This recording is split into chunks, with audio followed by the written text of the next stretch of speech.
as a tool or as a means or as any medium for doing something for the community or for some personal gains.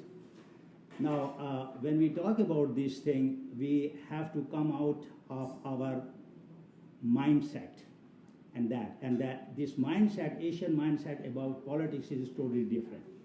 And I'm sorry to say that to some extent, this mindset is taking little bit roots in this community, and that is worrisome for me. That is worrisome for me. So now, first of all, we see that there is very little presence of Muslim community in the mainstream politics. People are engaged at certain levels, mostly at the personal levels, for their needs or for other things. But whatever is the important thing we have to focus is the commitment for the community and overall. So on the good note, I see that there is increasing awareness and participation by the Muslims in politics. Previously, they didn't go for vote. And when we do not go out for vote, politicians are not taking us seriously, as I tell you. They think that they are not interested, they are just concerned with their petty issues, so why to care about that? So we have to go out for vote. For whomever we vote, that is your choice. That is the freedom you have. But it should be registered that this community has voted. That is the strength. Now regarding issues, which is the major issue, that is Islamophobia and biases against Muslims. And I think the venom for that was injected by Harper and his cronies. Now look at Bill 21, Bill 58. They were directed against Muslims. Even ordinary Muslims, there was surveillance of them. They were harassed for no reason, just for suspicion. And now what is happening around us in Quebec, recently in London, mass murder, terrorists, but there is nothing which comes out. At the end of the day, we also forget, they also forget. So how to change this situation? The changing of this situation is that we should be active. The first thing is the participation in political activities and in political parties. Now, Ginny mentioned that when she came here, then she was liberal, and that was the same case with me. I was not the member of Liberal Party, but I voted first time for Liberals. But later on, I realized that that is not the party. I call Liberals as liberalized conservatives. I call them. I told this Ken Hardy, I told that guy which was here before, this Fassbender and all that, just on the face, that you are the liberalized conservatives. You have outer mental, you have a covering, and inside you are totally different. So NDP, which is values, which is people orientation and care for the society, is the party which I think is appropriate, at least for me. So I was politically active during my student life. At the college, at the university level, I was even politically active in other countries, and in my country as well. So here, I also told my children, look, whatever you do is good, you do. But keep in mind that you cannot leave this political field to others to say that it is not for us. No, this is part of our life, part of our community, part of our responsibility and all that. We cannot leave it to others. So my basic message is that in order to change the current situation, that these discriminatory bills, these lopsided emphasis the lack of attention to the Muslim community should end finally. So you have to participate, you have to be active, not only politically but in communities. For example, in charity work, in volunteering, or all that. One thing which I feel and I have seen that people want to have shortcuts, that without doing basic work, without going to the grassroots, they want that they should get some position, right? That is not possible. I have just started as an NDP member, right? And from there I was active in the provincial, in the federal levels, and then slowly I became vice president, now the president of the FIRO. So this is not my aim to become the president or the VP. I am very happy to be just a member, but these are the people's choice, not my choice, right? And I accepted their opinion. So my humble request is not only to you, but for your children as well, that they are the future of this country and they are the future of this community. So encourage your children to also become active. Give some time for this field because this is important and that is powerful. So I would like to thank you deep-heartedly for listening to my humble.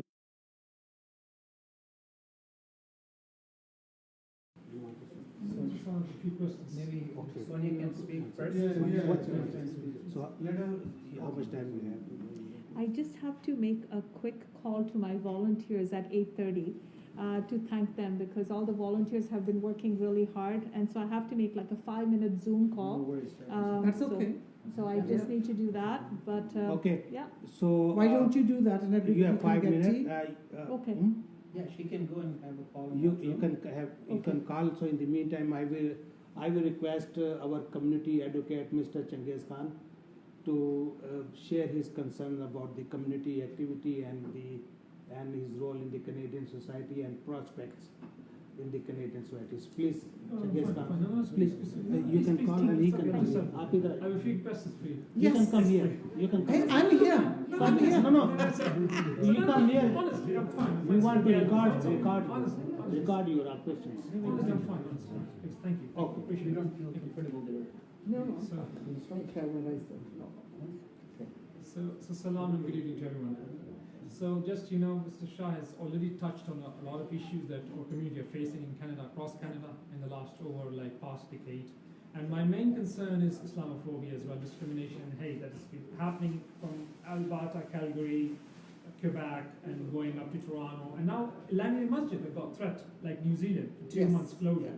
Yeah. So the main thing is for us is like, we are concerned, because we are getting these threats like every day. And it's now, these threats have reached BC, so it's a concern for the entire community. And also, like, I just want to ask. I know NDP has one of the only parties who has already mentioned about the National Council of Indian Muslims Action Plan that was submitted to federal and provincial government, and they're working on it. That's why, like as you mentioned, you were in federal. So when I moved to Canada, I was a Liberal membership I got, and I withdrew when I attended the Palestine rally, and the guy was there. He was talking about what Liberal has done in the past, and Conservatives and Harper, as you mentioned. So I also withdrew everything, and when I saw Mr. Singh in the federal talking for Muslim community across the country. So our concern is mainly, like say, part of the Bill C-21, like Bill 58, and also the CRA audits on Muslim charities. They are targeting us. No, thank you. Thank you. Thank you. Thank you. Thank you. Thanks, sir. So, Jenny ji, what my question is for NDP is, what would an NDP do in the federal, like Ms. Toor, and she's not here, but maybe you can answer that.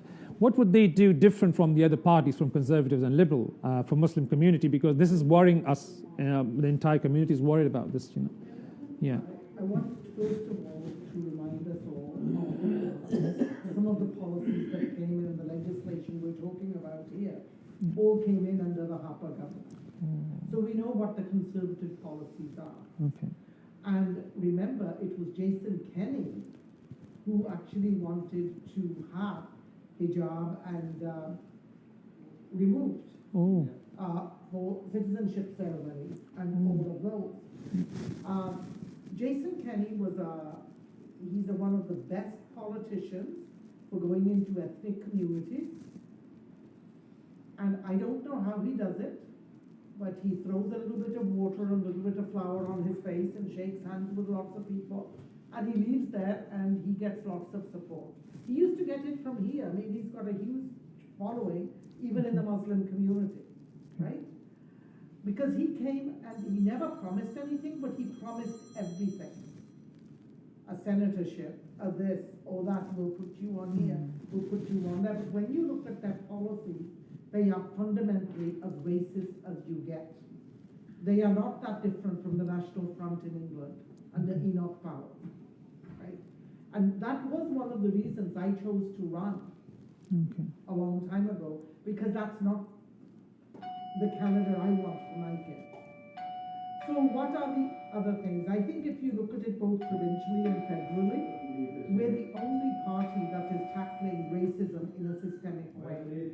So much so that we're looking at bringing in legislation, and consultation is going on right now. So please go onto the websites and give your input for that as well. There are many ways to fight racism, but I specifically want to talk about Islamophobia. Islamophobia became heightened after 9/11. And after 9/11, what happened? I was in BC at the time. I can tell you where I was sitting. I was at BC Teachers Federation. I was on the executive, and we were having a planning session, right? And what happened at that stage is, after that, what we saw was vitriolic hatred that came out around the world, especially across North America. And nobody really spoke up. Jack Layton did, but a lot of people didn't. Muslims themselves became too scared to speak. That was the time everybody went like this. Like, if we're quiet, maybe it will all go away. But hate doesn't go away. Hate feeds hate, right? So when I became a member of parliament, I worked very closely with Musa at the masjid, and my staffer was Param Grewal, who actually spent at least 1, if not 2 days a week working with them on looking at having workshops, working with a women's group, but also working with youth on helping them cope with what was going on around it, doing education. And what the Islamic community did at that time were some amazing workshops. Some of you were there, right? Jaffa, you were there at them, where you taught the community. Then the masjid was opened up and you invited the community into the masjid. And I remember going door knocking to invite people with the leaders from the community, because they didn't feel comfortable going into some areas without having me with them. And the reception was great. So yes, we have a lot of education to do.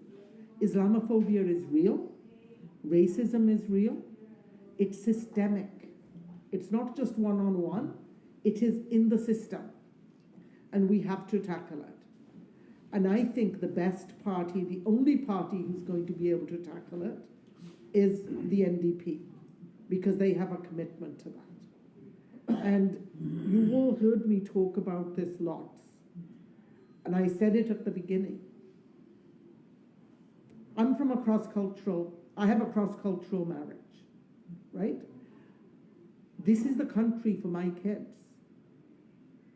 If we can't make this country safe for all our kids, where are we going to go to next? The moon? The sun?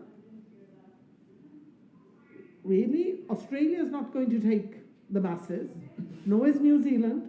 By the way, New Zealand is where I nearly ended up as well. We got accepted for immigration to New Zealand, but it was too far away. So I said, we'll go to Canada instead. That was the simple reason. But What I'm saying is that in order to fight racism, we have hard work to do. And that hard work isn't always about pointing outwards what other people have to do. We have to sit down and have these conversations about what we have to do. Because we have a role in that. So you have a party federally that is very committed. You have a provincial party that's very committed. At least the federal NDP and the provincial NDP are like this. It's not like the federal Liberals and the provincial Liberals. Because our provincial Liberals are not Liberals, they're Conservatives. Right? And the federal Liberals tend to be a mixture of Conservatives and Liberals. Right? So that's why I'm with this party. Yeah, and Avneet Johal has joined us. He's the candidate for my riding. Thank you very much Sorry, Newton. for detailed answer to the question. Yeah, thank you. And as we all know that our community is facing like racism, systemic discrimination, and in some places they are victim of Islamophobia. But the solution to this problem we always discuss with our directors. To counter this phenomena is to actively participate. When you participate on all the forum and talk about the principle, talk about the ideology, and show your intention and commitment to this country, this society, this phenomenon will go away. And this phenomena is more highlighted when we supporting our buddies, we supporting our relatives, we supporting our color of skin, we support our ethnic race group. This is not the things to consider. I always say pocket politics, tribalism, communityism, like these are not considered in the federal politics. You talk about the principles. We all Canadians, we are citizens of this country. We all want to be treated fairly. We all want to have access to all the resources they are allocated for the citizens of this country. We have to show our obligations and we also fight for our rights and convince other people. And multiculturalism is the solution for all these phenomena. Multiculturalism, we understand other communities' culture, they understand our culture, then these things will disappear slowly. But a lot of work needs to be done. So this is why I want to, my message to my community, participate and talk on the politics, talk on the principle, talk on the ideology, and talk on the common problem which everybody, like inflation, everybody victim of inflation.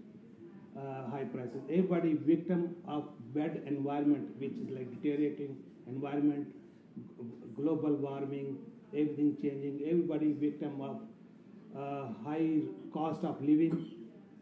Everybody is affected. Most people they're struggling for the basic necessity. So these are the issues. We like every ethnic group, every race group has 90% of the problems, same problems. If we talk on the problems, then this will be integrating force which will cement everybody together, and the other phenomena will disappear slowly. So I wouldn't talk too much because we have. Okay, I want to say one thing, Khalid, after you're done. Yes. I want to use the analogy of silos. When you build a silo, you dig holes, right? You either build up a hole or you dig a hole.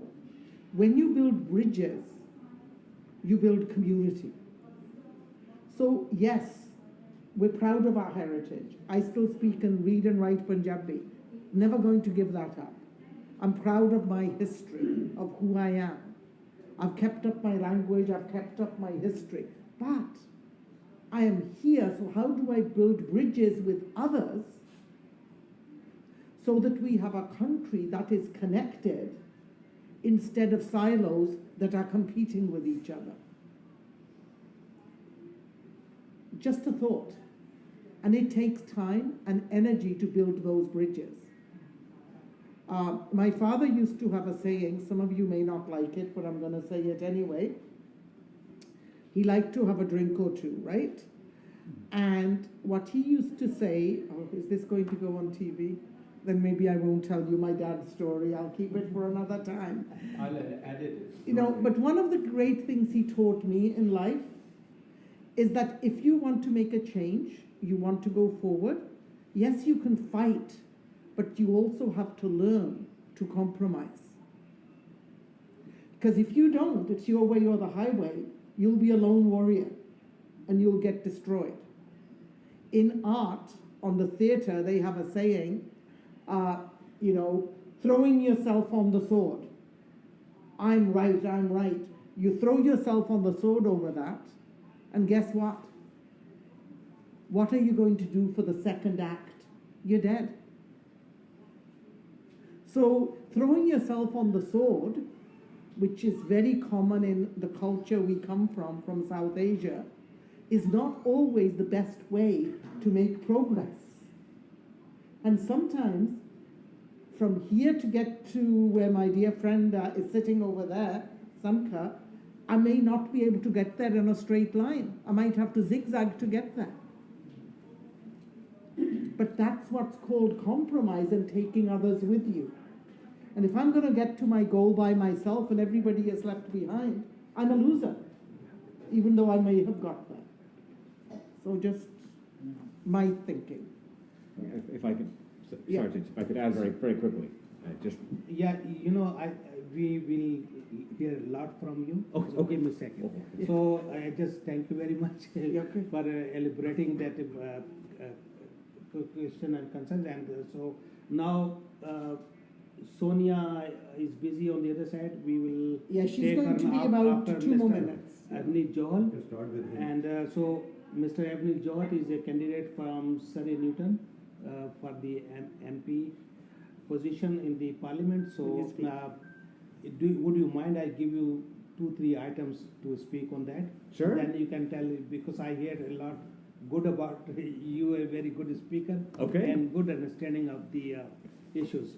So at this time,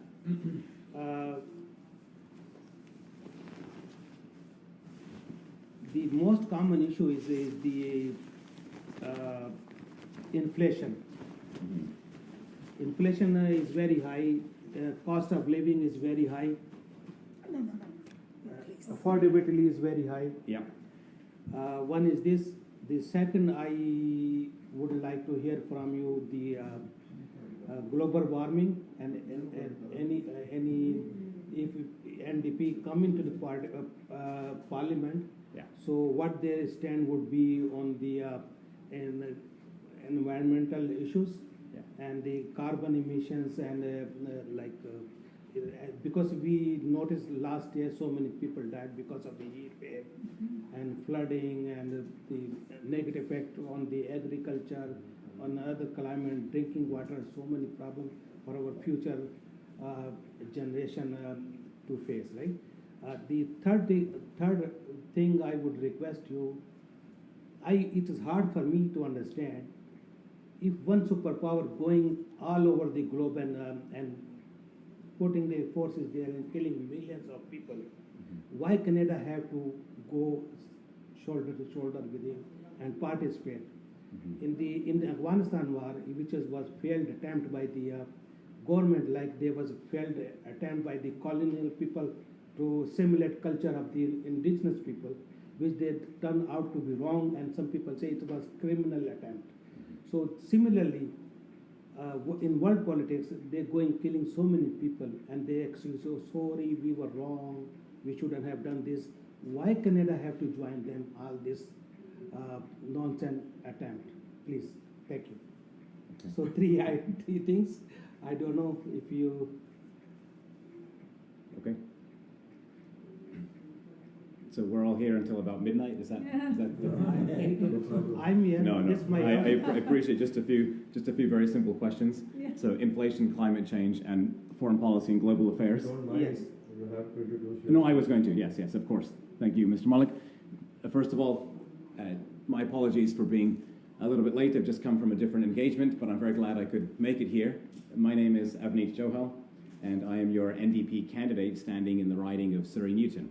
And it's very enjoyable for me to be here for what is almost my final engagement of the day. I've got one more after this, but we're getting there. But I am so glad that I can spend time here, and I can see so many familiar faces and friendly faces, and it does feel like I am at home. And so it's a wonderful place to be, and I'm so happy to be here and seeing everybody else here as well. And I appreciate the opportunity to connect with you and to speak with you, and most importantly, to listen to you and to hear the questions, tell me about some of your concerns, and I'm sure all of the other comments will do the same. And so I'm really grateful that I get a chance to listen to and hear some of the conversations and the dialogue. Just very quickly, I wanted to build off of some of the previous remarks before I get to the questions. I think that it's important for us to recognize that sometimes there's a difference between being right and being effective. And sometimes we have to ask ourselves, what is the objective here, and what is our purpose, and what are we trying to do? And sometimes just being right isn't always enough to be effective. And sometimes that involves strategy. Sometimes it does involve compromise.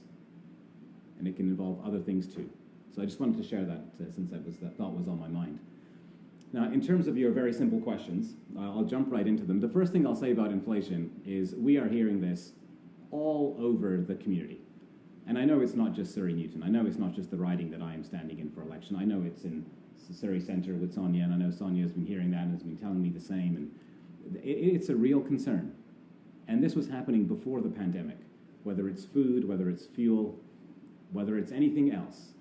Even folks who have felt that they have good paying jobs and professional work, even those couples and families are feeling that pressure and feeling that squeeze. And so absolutely this is something we have to analyze and then we have to address.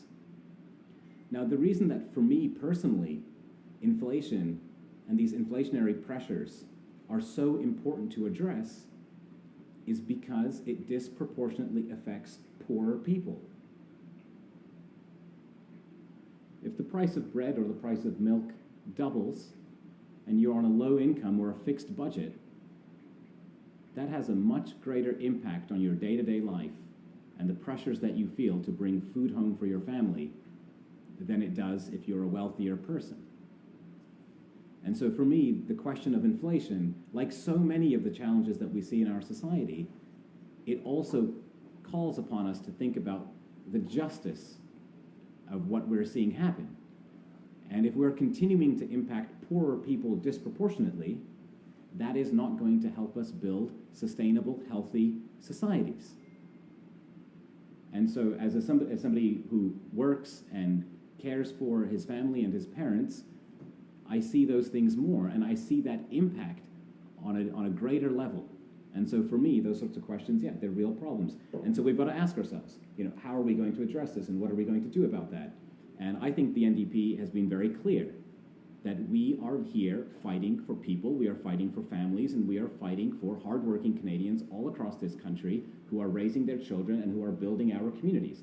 We are not going to ask hardworking Canadians to pay more as we come through and recover from the COVID-19 pandemic.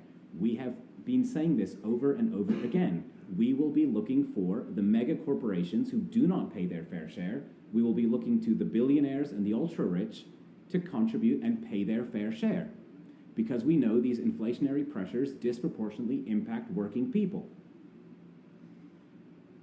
During this Liberal government, the Parliamentary Budget Officer has issued their own report.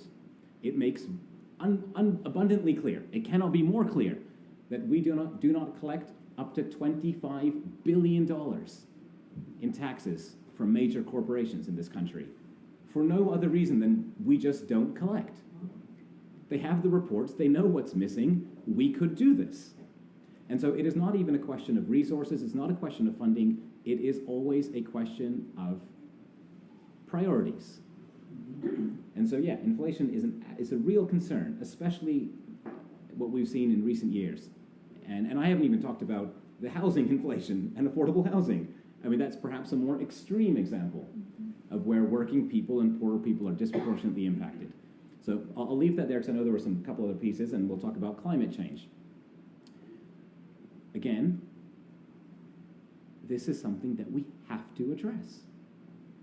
If we care about the climate, if we want to see governments take meaningful action, we have to think about who we're voting for. This is not a new question. This is not a new phenomenon.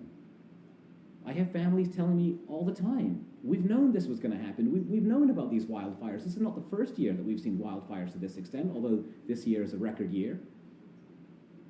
This is exactly what was predicted. This was on the horizon. Successive conservative governments and successive liberal governments have failed to protect Canadians.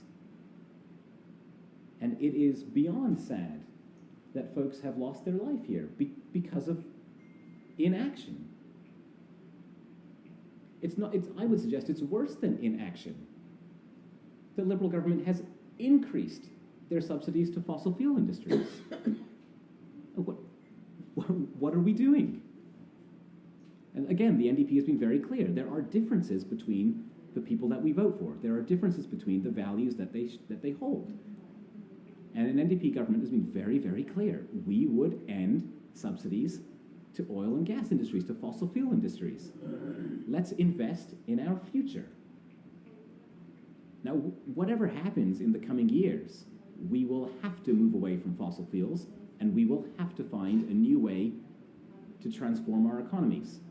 Now, either that's going to be forced upon us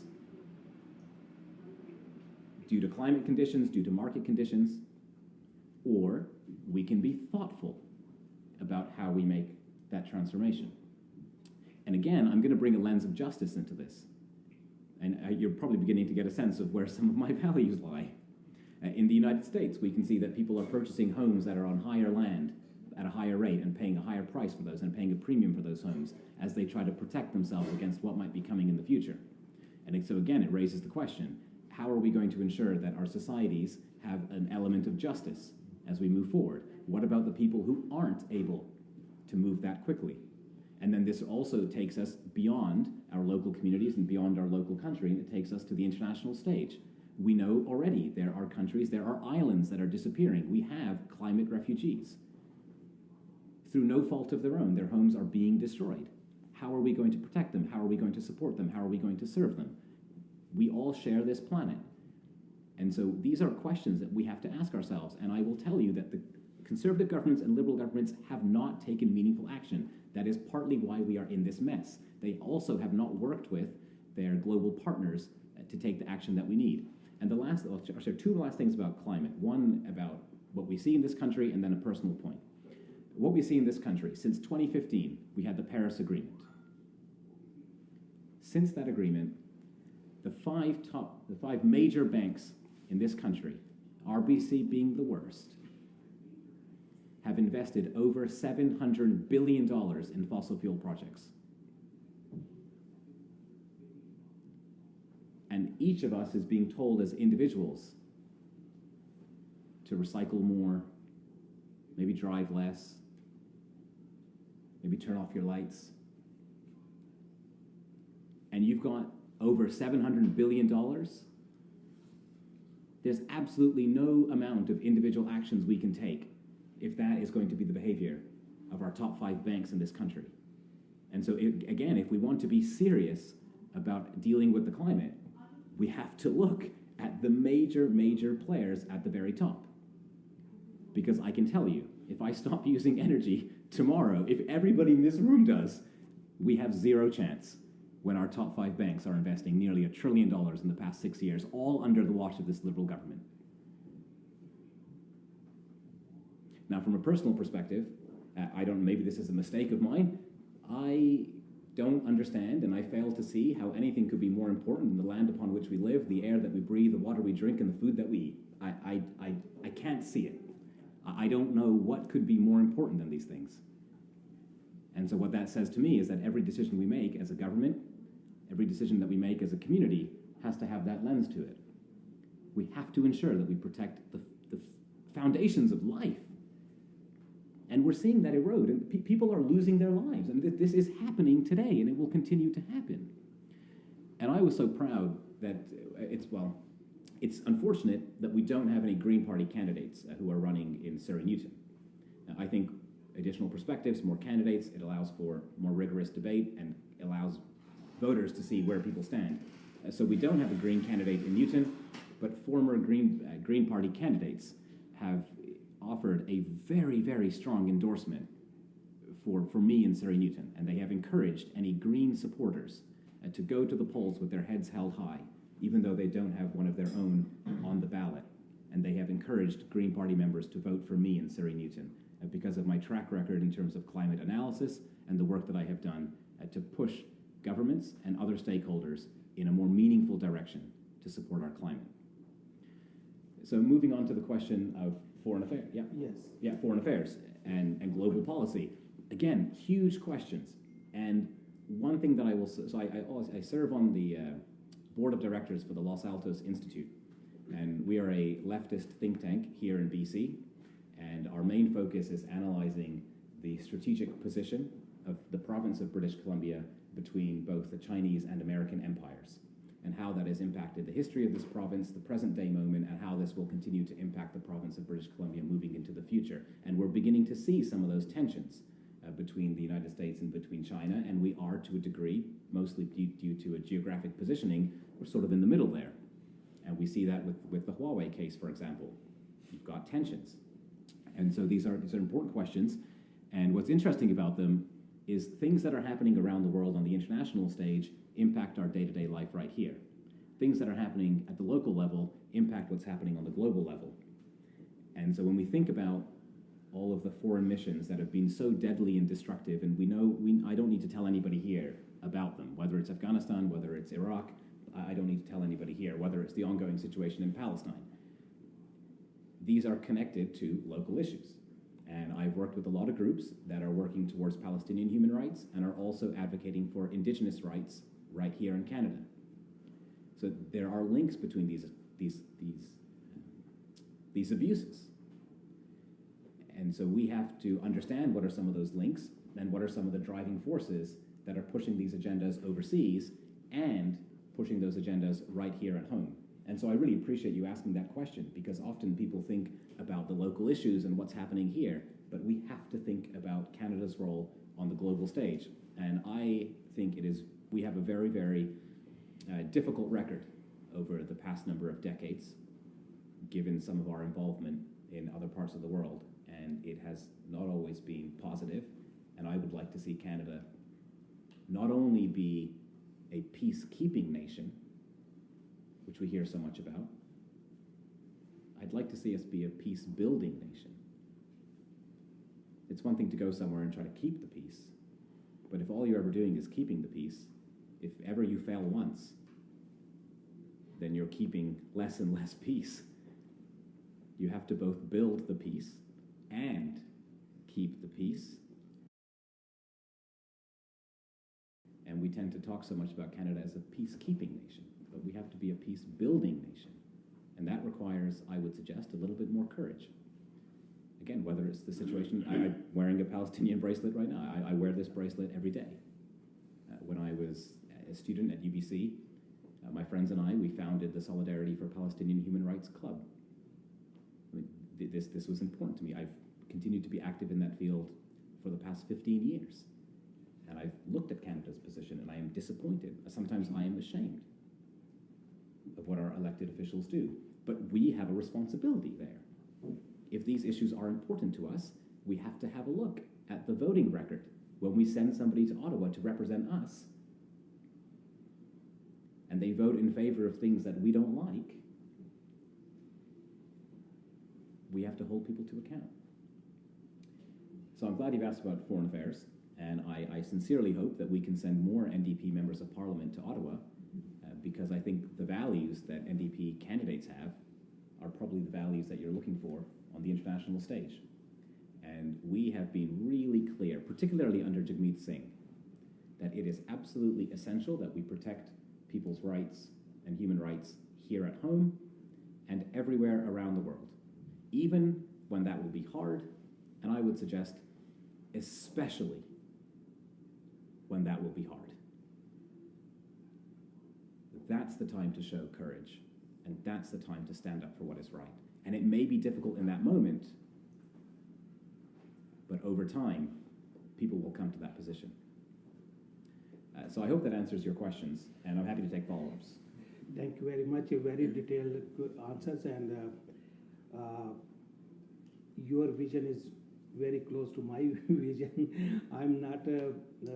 I'm just new in politics, but I have a very good understanding of my society, Canadian society, my community. Everybody's like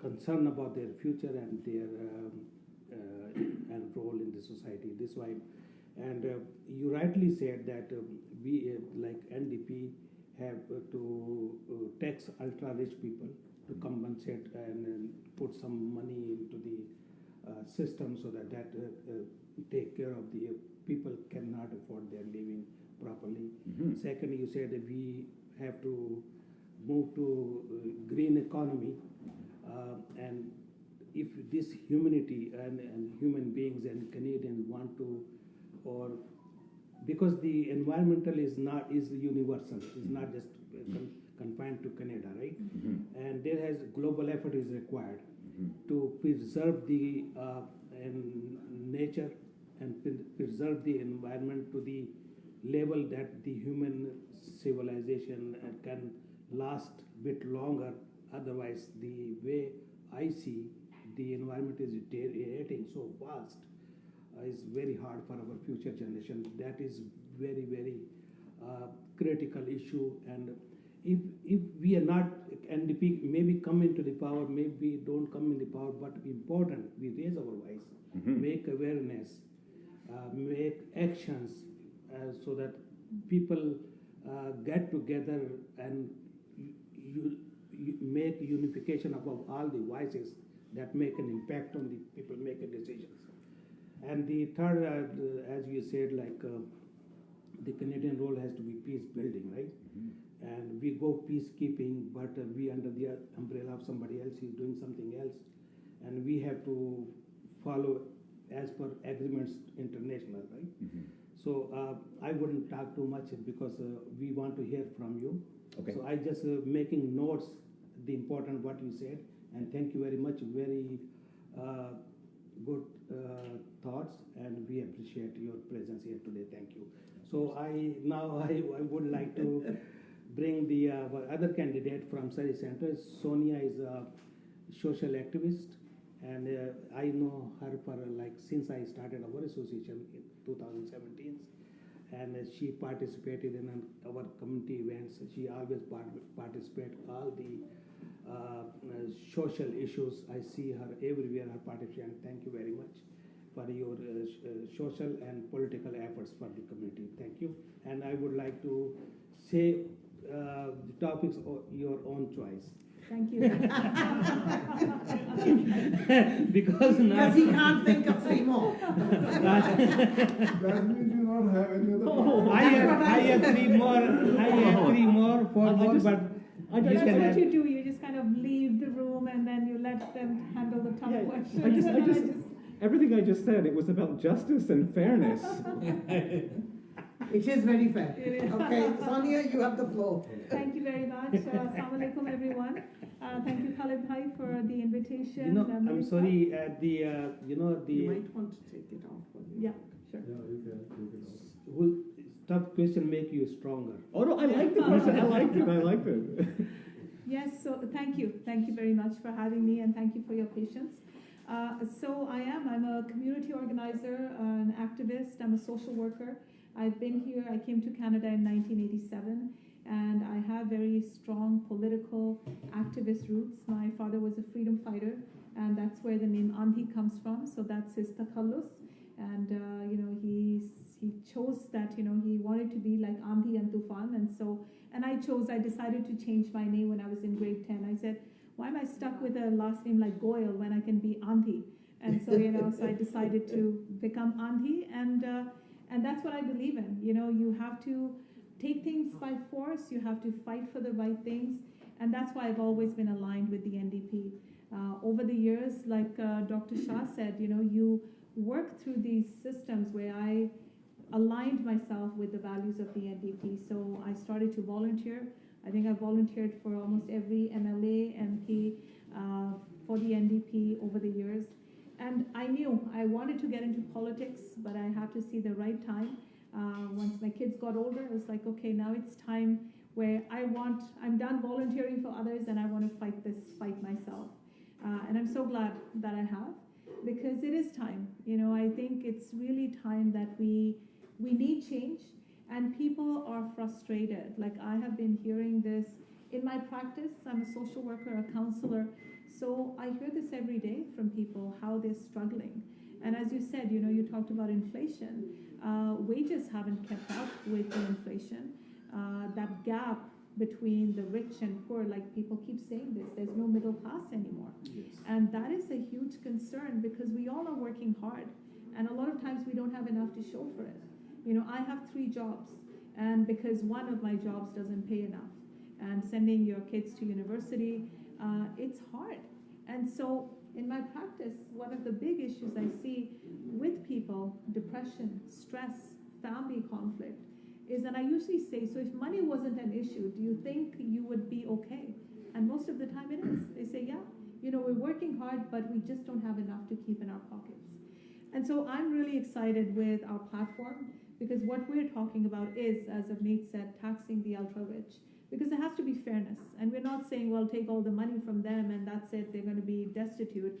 It's, even if we're looking at 1% tax, we would get at least 60 billion in the economy. And imagine what that would do. So taxing the ultra-rich, and also making sure that, that we're getting fair wages. So as Ginny said, I'm a union activist as well. And labor unions, they talk about fairness for everyone. So when we have fought for 8-hour days, when we fought for breaks, that doesn't just help the union people. Those are good laws, good rules for everyone. And so when we talk about a fair wage, a living wage, that is what's going to help people. And those are the values that the NDP has always advocated for. And so I think we have, at Surrey Center, as Khalid Bhai was saying, some of you may know this, Central City is the hot spot in the summertime that has the highest temperature in the summer, which is quite unbearable, because you look at all the high rises, which are all great. I mean, growth is good, but then you look at the price, you look at the affordability. And sometimes I say it's an air tax we're paying. Like, these high rises, they're on air, they're not even on land, and look at the prices of them. So I think things have to get back. There has to be a reset, because when we're talking about the pandemic and we say, what will the reset look like? And I think we really have to look at what our lives are going to look like. We have to learn from this pandemic. And so whether it is global warming, which is not just, in the future, it's here, and how it's going to affect us when we talk about prices. There is going to be a shortage of all kinds of foods. Just already with the fires, we saw how all the grapes in the Okanagan have been destroyed because there's smoke in those grapes. So those grapes cannot be used for wine or mostly for wine. But I just think we have to really start looking at how this global warming is going to affect all of us. So I say we're dealing with a lot of crises. There's a housing crisis, there's a homelessness crisis, especially in Wally. There's a drug crisis, which is also related to mental health. So the opioid crisis is a huge one. And then mental health, that's my field. And it's a hidden pandemic where a lot of people are dealing with stress. I was at a debate with the Queen Elizabeth secondary students, and I can't tell you how many kids I talk to who are dealing with stress and anxiety and suicidal thoughts. And I think that's a huge price we're paying for not supporting people. And the Liberals have had 6 years to really make a lot of changes, because when Justin Trudeau won, it was sunny days, sunny waves are coming our way, and all of us had a lot of hope that yes, things will change, especially in comparison to the Harper government. We thought things will get a lot better, but they haven't. There have been a lot of promises, there have been half measures. A lot of times what has been done is a little too late. When we look at Afghanistan, there were months when the intel was saying. You know, people who've been working on the ground. I have a lot of friends that work in different Afghan charities, and they said we knew things were changing when we couldn't stay in the schools.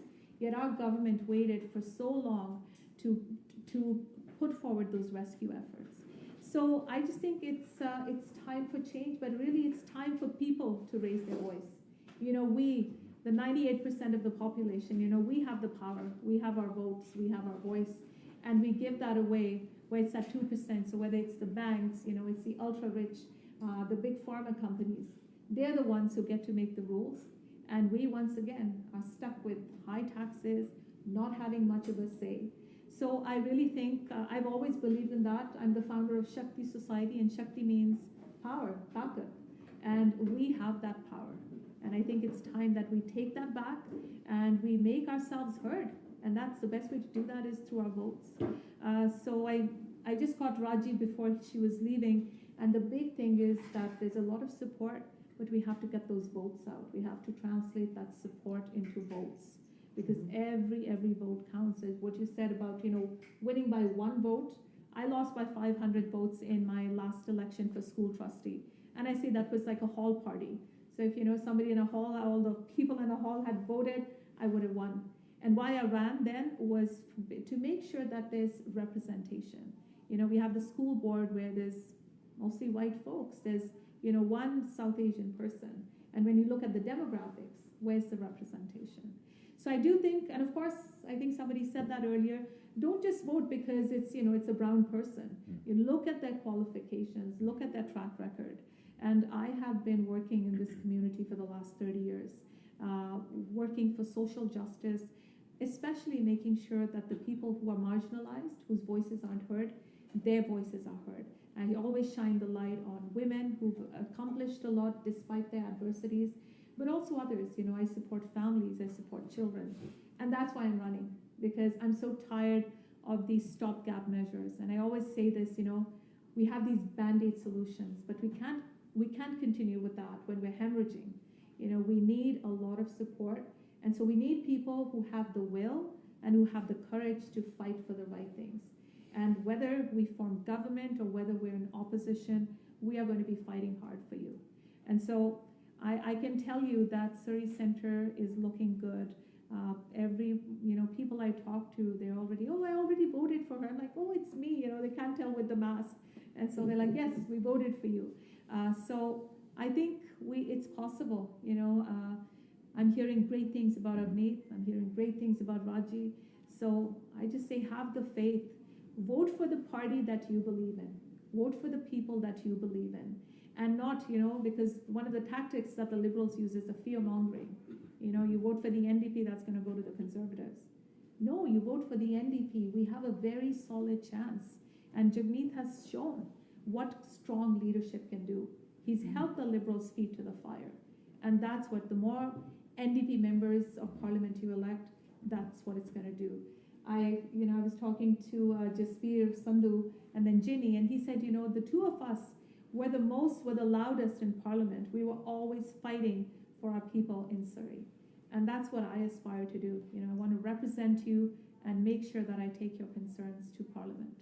So I could go on. There's lots of stories. I'll just say quickly this one, where just this evening, I knocked on a door, and then, the elderly gentleman, he said that, yes, I think we'll vote for you, no problem. And I said, can we put a sign on your lawn? He said, sure.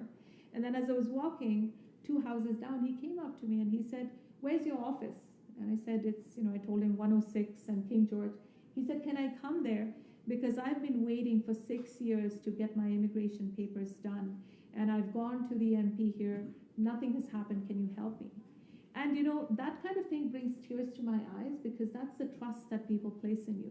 And I think it's important for us to not betray that trust and to really fight for people and make sure that when people trust you and send you into those positions of influence, that we carry that forward. We don't betray that trust.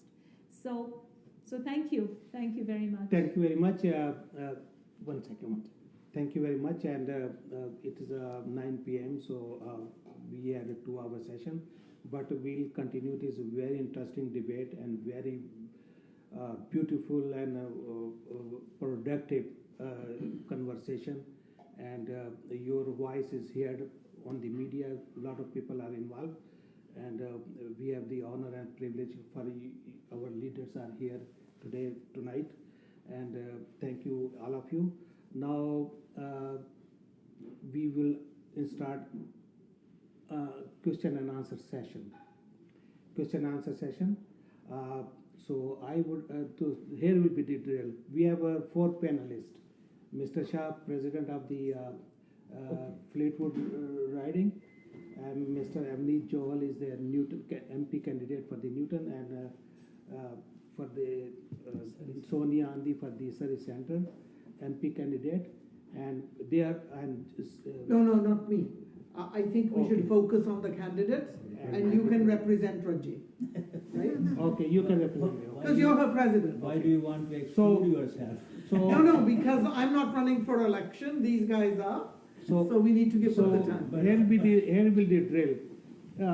First of all, if anybody wants tea or coffee for 2-minute break, or we continue. We should continue. Continue. Okay. So I will take the question. So I will see is relevant to the all 3 of us. So I'll just direct to him. So Mr. Tariq, you can start, please. No, I'll do it later. Malik Saab. Okay, Malik Saab. Okay. Okay, thank you so much coming here. And, You can ask questions. So I'll see who can. I'm asking questions, sir. Yes, It will be please. written. Yeah, no. Yeah. Thank you very much. Okay. That's what I'm here for. Okay. Yes. Go ahead. Okay. Yes. To talk to these guys and listen from them. That is the whole objective. Okay. And time is very valuable. So my question to Avneet is that this country, I mean, we have to give value to our women, and women are playing a very important role. And can you please talk about the feministic policy of this country? Sure. Happy to talk about that. And it's a very important question. And again, I'll connect it to our local communities, and then also we can think about it at an international level at the same time.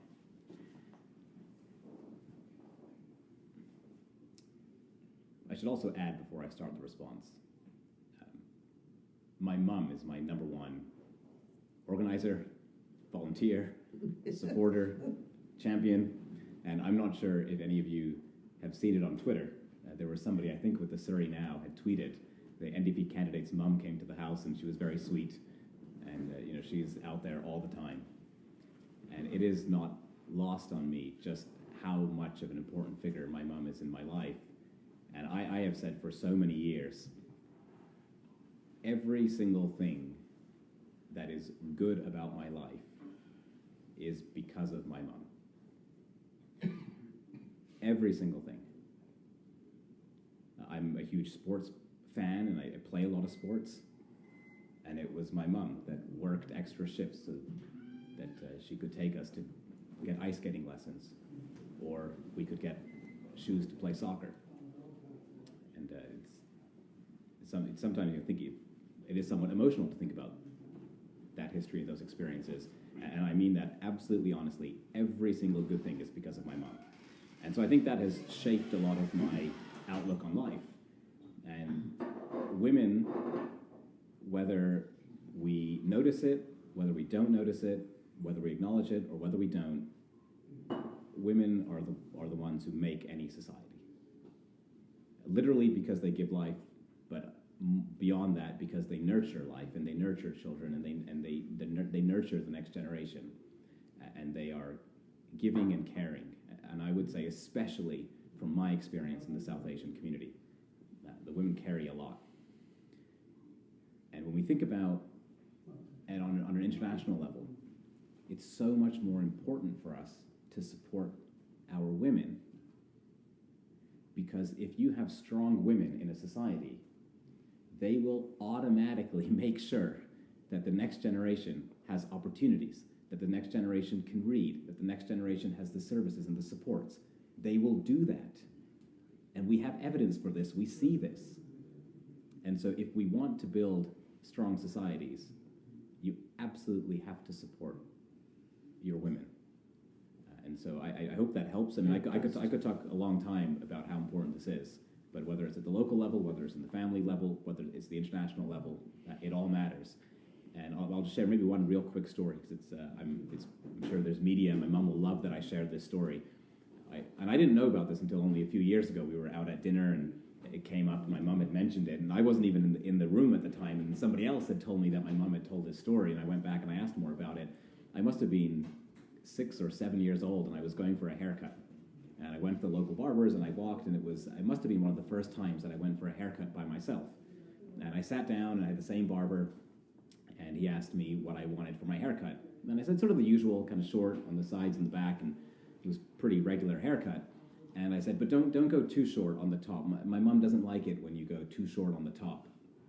And then he said to me, but it's your hair. I mean, what do you want? And I don't even remember saying this, but I said to the barber, well, yeah, but it came from my mom's body, so I think that my mom has some say over, what my haircut is. And I don't even remember the details of this. And then the next time when my mom came with me to the barber's, the barber had shared that story. And 30 years later, that was one of my mom's favorite stories, and she was telling others. And I think what it showed her was at an early age and till today and forever, I will understand the value of my mother in my life and what it means for me to be here and experience this whole universe. And so it's probably getting a little philosophical, but I hope that helps answer your question. Thank you. Thank you very much. And one A second. question to the Sohni.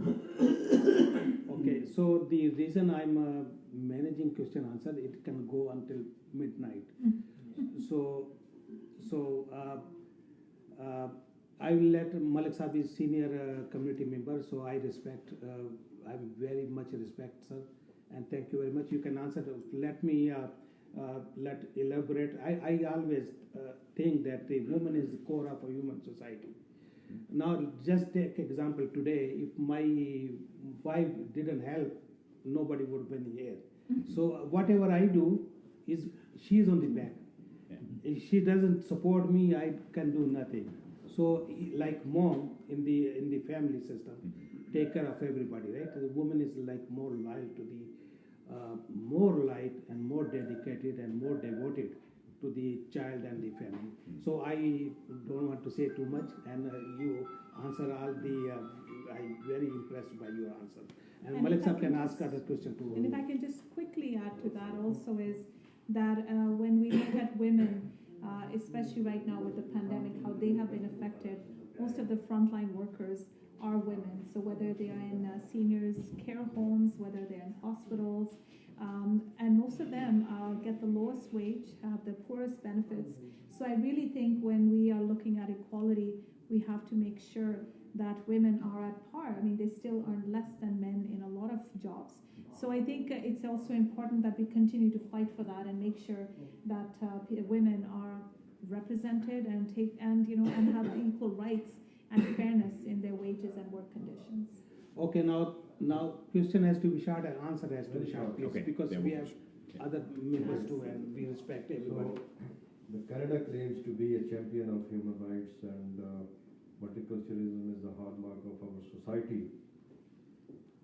A lot of things which are violating the human rights, Islamophobia, and you see disparity and poverty, and in this country we are having around 40% children, they are living below the poverty line, and so on and so forth. In your writing, we have a very strange phenomena, and that is the scar and black spot on the city of Surrey, which is happening under the shadow of the city hall. That is the homelessness. Okay, and when I see them, it's very heart touching, because what we are doing, I mean, these are human beings. So what is your plan when you become the MP? What will you do for them? Yeah, and that's such a good question, Malik Saab, because as a social worker, I see that as well. And also over the years, we've seen homelessness is such an issue. and we have to address that. So, there are shelters that are built sometimes. There are some services that are provided to them. But I just feel it has to be a holistic approach so that, if we're building, say, housing for them, affordable housing, or even shelters, we have to make sure there's supports for their mental health, for their addictions, because how do they, and not all of them are addicts, not all of them have even mental health challenges. Like I actually had a client who was working, but she just wasn't making enough to pay her rent. So she got evicted, and then she ended up living in her van. And then after that, she couldn't even afford to keep the van, and she became homeless. So, so I really think we have to make sure. So it ties in with the NDP's platform around affordability, affordable units, but also when we are looking at supporting these, the homeless population, we have to make sure that we have mental health facilities, even getting them back into the job, like, job training programs. So it has to be a holistic approach. And that's what my plan is. That's what my hope is, that we have to really put a good effort into that. Thank you. Thank you. Mr. Tariq, you can ask questions, please. Thank you so much, Ji. Very welcome and good to see you in person. We had an interview the other day, and after that I got so many calls and questions that I didn't ask. Okay. Right? So one thing, and I asked this question to our provincial friends the other day, and I haven't got the answer, but hopefully you guys will be able to answer it. There's an act called Foreign Enlistment Act 1937, Canadian Act. According to that, no country can recruit anybody from here. And sadly, there is only one country, which is called Israel. They are not only recruiting people here, they are putting their ads on social media when the idea of people are here to recruit. And unfortunately, over 9% of lone soldiers in Israel belongs to Canada. They're holding Canadian passports, whereas according to Canadian law, they should be prosecuted. And having said this, February 2020, Canadian ambassador in Tel Aviv, she had a farewell dinner for those lone soldiers, those who are believed to be the culprit, or you can say criminals, right? Those should be prosecuted under the Canadian law. And one last thing, which I asked my provincial friends, then one of their colleague, Norm Levy, he was an ex-minister of PCNDP, and he was also part of that lone soldier program. And he killed so many innocent people. And you've been talking about, and you're wearing that band, Palestinian band. I really have lots of respect for you because you care about that. It's not about Muslims. You care about human rights.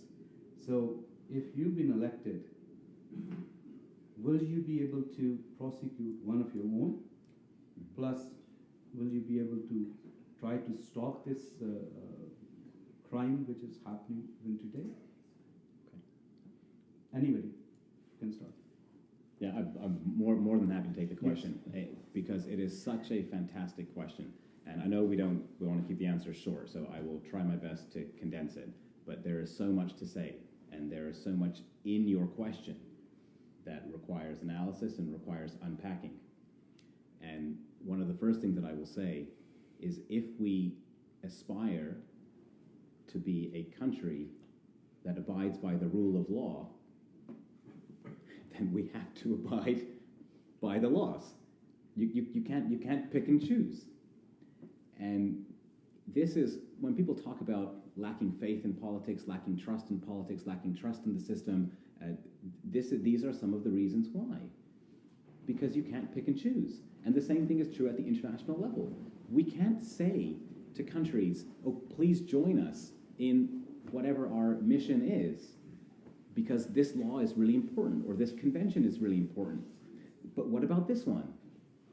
Well, we feel differently about that one. This undermines our efforts to build societies at home and abroad. And so that is a huge challenge. Now, in terms of the question, would we be able to prosecute or take action against any of these activities?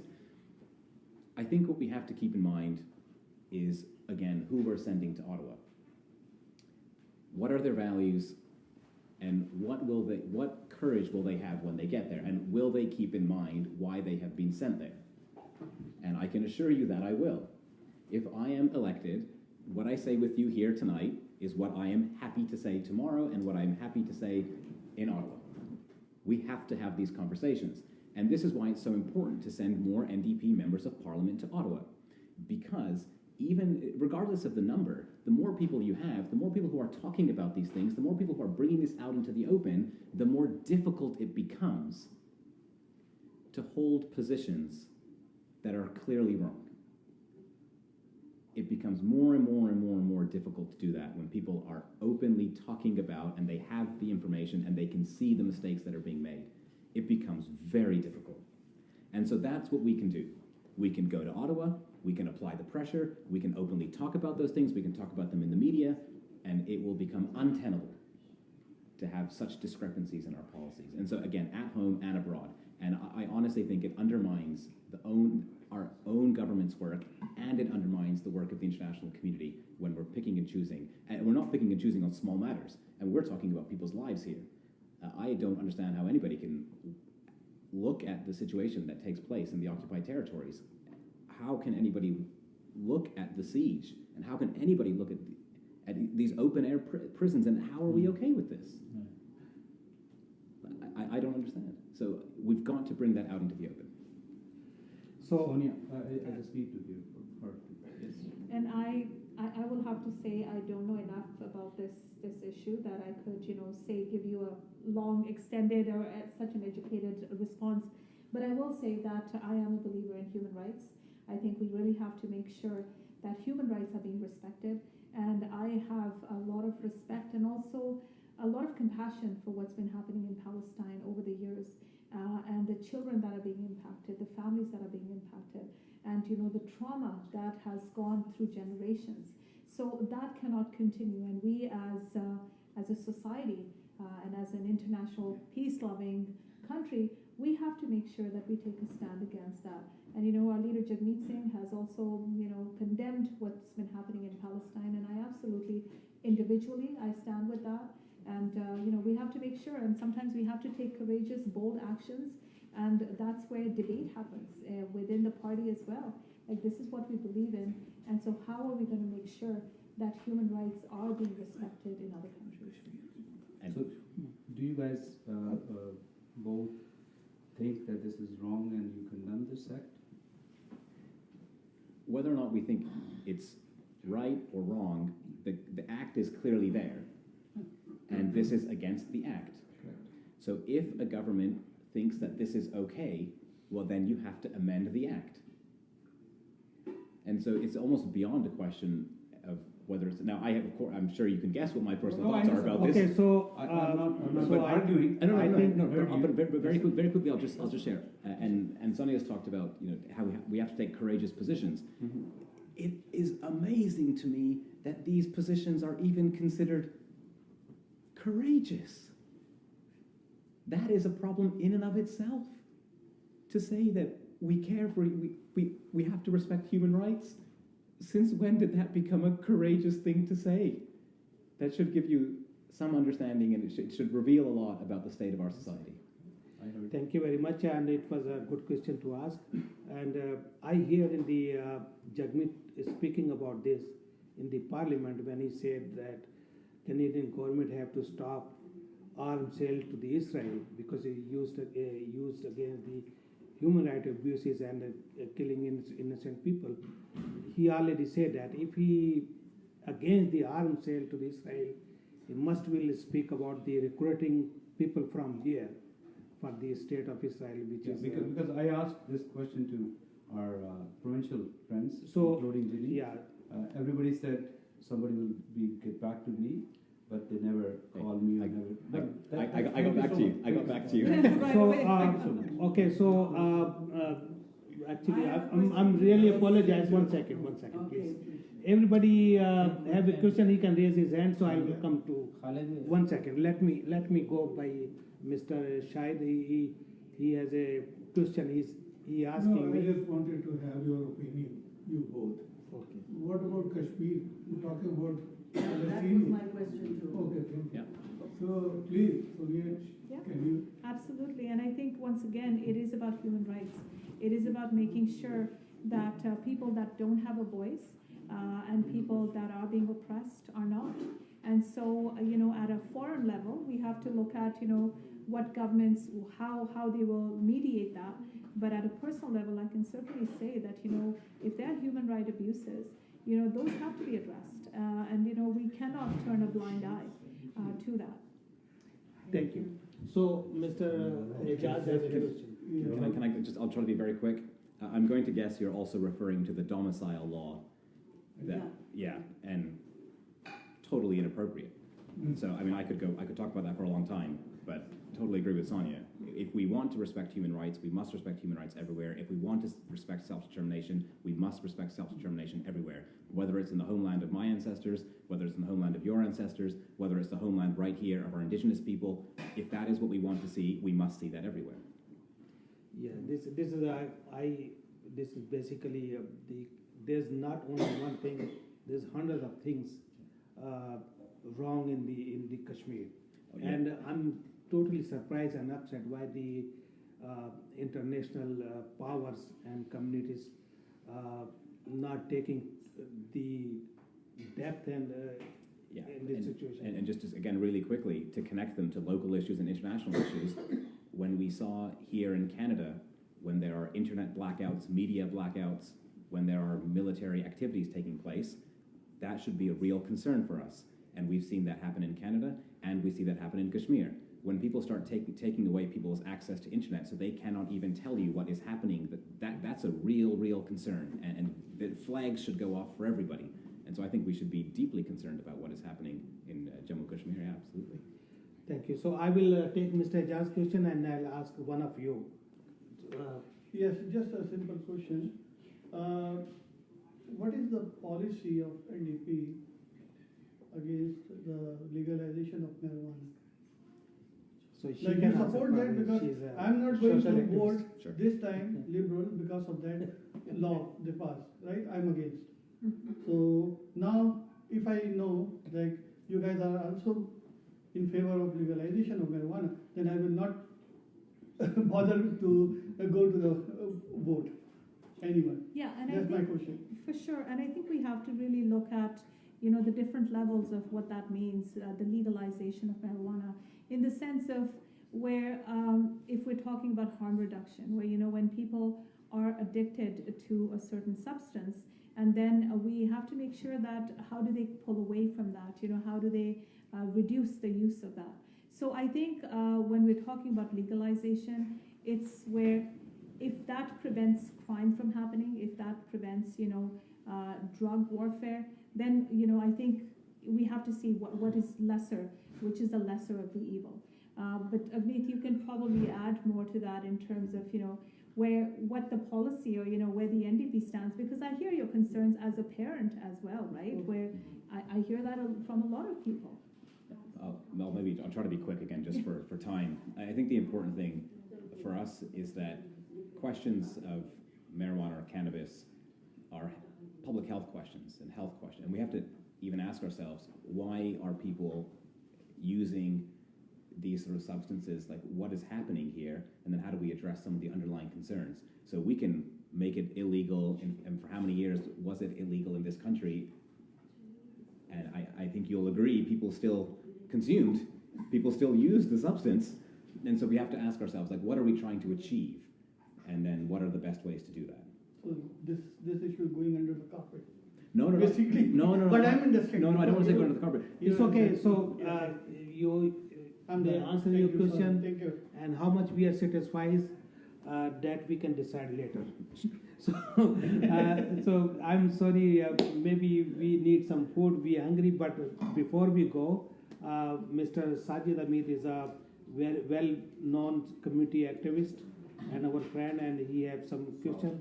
So hopefully that be a small question and like satisfactory answer. Might be a criticism or might be a question, whatever you feel, one of you, please. Basically, food, housing, electricity, energy, that's a need for every single human, and that's the government job to provide.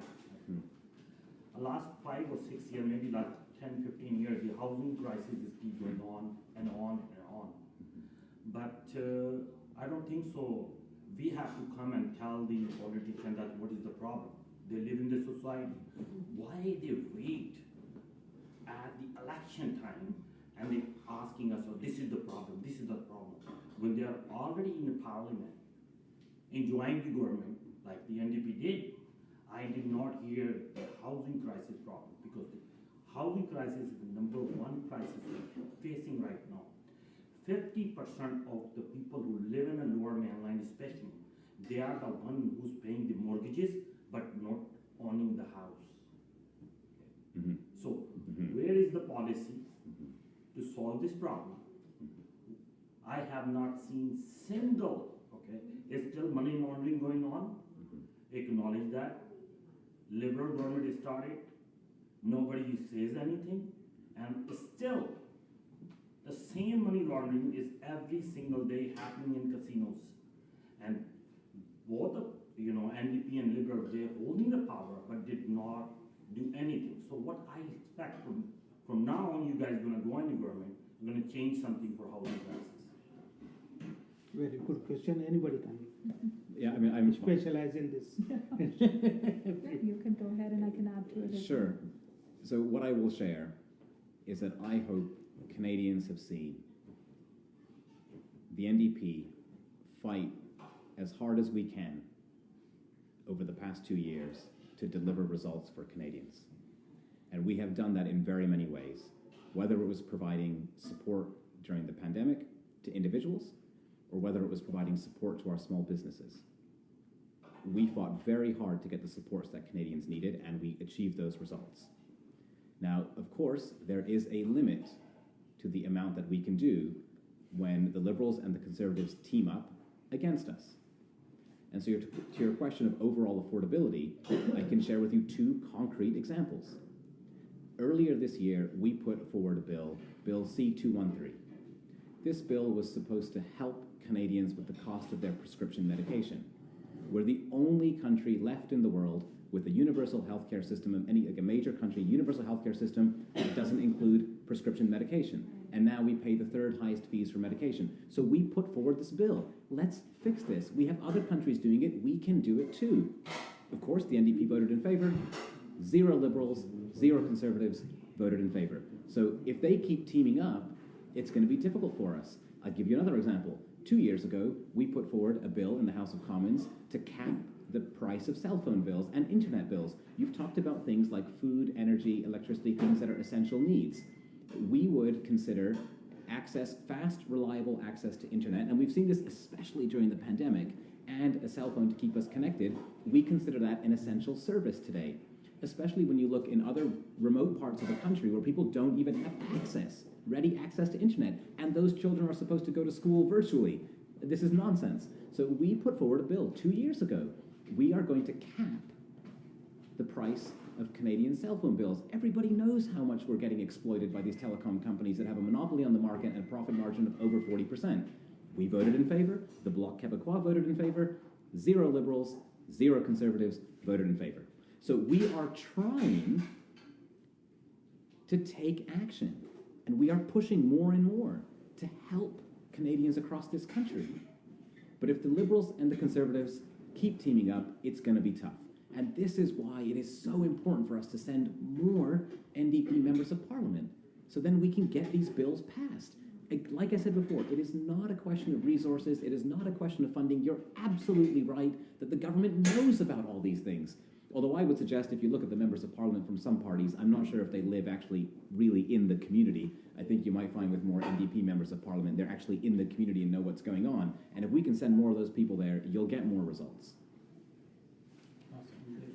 So thank you very much. And it was the last question was is very important one, and I understand that the most of this, the housing problem is mother of all the problems, like is cascaded like so, and And if I hopefully can just that answer yes. quickly add to that also is just look at, some of the current Liberal candidates, whether they're incumbent MPs or candidates, what their track record is.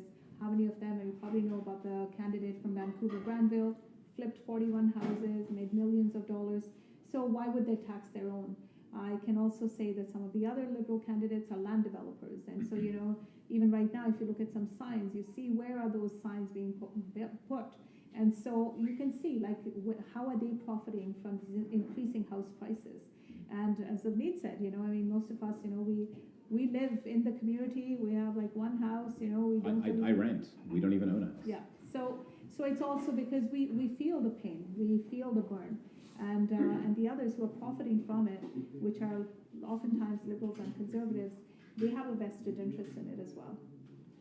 Thank you very much, and that's true that in the last, because Liberal in power before the Conservative in power, and the rich is continuing to going more rich, and poor is getting more poor and poor, and the distance between the class difference is getting bigger and bigger, and this is one of the also serious issue to consider. Even if NDP come in the power or into the position, but no one can stop you doing the struggle and taking issues and bringing more people and to voice with you, raise voice. And so I appreciate everybody's presence here today, and we are really privileged and honored for our leaders here and answering the questions. Hopefully we satisfied your concerns, and but most important things, when we leave from here today and tomorrow, we have 3 days. Everybody have to talk to their friends, their neighbors, their co-workers, and ask them to please